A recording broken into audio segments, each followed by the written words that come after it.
এমন যদি মেকআপ করা হয় এক্স আফসোস করবেই। হায় রে, কাকে হারালাম। হ্যালো এভরিওয়ান, সবাই কেমন আছো? আশা করছি সবাই খুব ভালো আছো। আমি পায়েল এসে গেছি তোমাদের কাছে আরেকটি নতুন ভিডিও নিয়ে। সামনেই তো সরস্বতী পূজা, আর হাতে গোনা কয়েকটি দিন বাকি আছে। তো তাই আজ আমি তোমাদের সাথে বসন্ত পঞ্চমীর লুক শেয়ার করব। আর সরস্বতী পূজা মানেই বাঙালির ভ্যালেন্টাইন্স ডে। আজ তোমাদের সাথে এমন এক মেকআপ টিউটোরিয়াল শেয়ার করব যাতে তোমাদের এক্স আফসোস করে কাকে হারালাম, আর তোমার প্রেজেন্ট মনে করে শিবরাত্রি ব্রতের ফল পেলাম। যাই হোক, চলো তাহলে দেখে নেওয়া যাক তোমরা লুকটা কীভাবে রিক্রিয়েট করবে। প্রথমেই বলে রাখি, মেকআপটা আমি অনেকটাই অ্যাফোর্ডেবল রাখার চেষ্টা করেছি। দেখো, প্রথমেই আমি ফেসটা ভালোভাবে ক্লিন করে নিলাম, তারপর প্লামের ফেস সিরাম দিয়ে মুখটা ভালোভাবে ময়েশ্চার করে নিলাম। যেহেতু আমার স্কিন ড্রাই, তাই আমি সিরামটা ইউজ করলাম, তোমরা অ্যাভয়েড করতে পারো। তারপর ময়েশ্চারাইজার লাগিয়ে নিলাম, ইনসাইটের প্রাইমার ইউজ করেছি। তারপর আমি ফরএভার 52 এর ফাউন্ডেশন ইউজ করে নিলাম। যেহেতু আমার স্কিনে তেমন কোনো দাগ নেই, তাই আমি কারেক্ট করাটা একটু অ্যাভয়েড করলাম। তো তোমাদের স্কিনে যাদের ব্ল্যাক হেডস বা ডার্ক সার্কেলস আছে, তো তোমরা চাইলে স্কিনটা একটু কারেক্ট করে নিতে পারো, তাতে মেকআপটা অনেকটা বেশি গর্জিয়াস হয়। বেসে আমি যে শেডটা ব্যবহার করেছি তার থেকে 2 টোন লাইট শেডের ফাউন্ডেশন ব্যবহার করে নিলাম ফেসের হাইলাইট জোনগুলো হাইলাইট করার জন্য।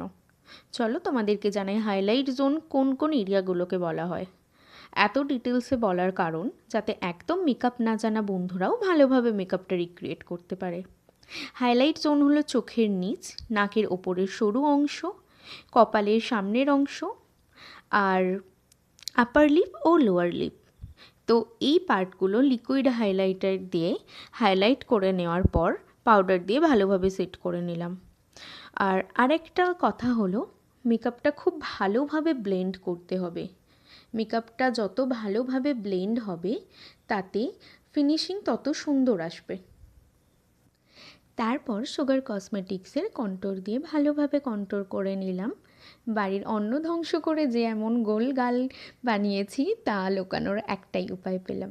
যাই হোক, তারপর আই ম্যাজিকের ব্লাশার প্যালেট থেকে ভালো করে গাল ও নাক টমেটোর মতো লাল করে নিলাম, যাতে এক্স জ্বলে লাল হয়ে যায়। এবার আমার পছন্দের ও সব থেকে মেকআপের প্রিয় পার্ট, হাইলাইটার। আমি এখানে প্যাকের গোল্ডেন হাইলাইটার ইউজ করেছি আর হোজোয়ের পিঙ্ক হাইলাইটার দিয়ে টাচ আপ করেছি। এই গ্লো দেখে আপনার হাজব্যান্ড বা বয়ফ্রেন্ড বলবেই সত্যি শিবরাত্রি ব্রতের ফল পেলাম। আজ আমি ব্রো ড্র করার জন্য কোনো রকম ব্রো প্রমিট ইউজ করিনি। আমি আমার আইশ্যাডো প্যালেট থেকেই ব্ল্যাক শ্যাডো দিয়ে ড্র করেছি। আর আইয়ে প্রথমে আইলিডে কাজল লাগিয়ে নিলাম, তারপর ব্রাউন শ্যাডো দিয়ে ভালোভাবে ব্লেন্ড করলাম স্মোকি এফেক্ট দেওয়ার জন্য, এবং লাস্টে গোল্ডেন গ্লিটার দিয়েছি। আমি এখানে রিকোডের লাইনার, ল্যাকমির কাজল ও মেবেলাইনের মাস্কারা ব্যবহার করেছি। আর কাজল লাগিয়ে অবশ্যই স্মাচ করে নিতে হবে। যে শ্যাডো দিয়ে আই মেকআপটা করা হয়েছে সেই শ্যাডোর কালার দিয়ে। তারপর আর একবার ফিক্সার দিয়ে ফিক্স করে নিলাম। এবার পালা লিপস্টিক। আমি প্রথমে ডার্ক কালারের লাইনার দিয়ে লিপটা ড্র করে নিলাম এবং নিউড শেডের লিপস্টিক দিয়ে ফিল করলাম। মেকআপ আপাতত কমপ্লিট।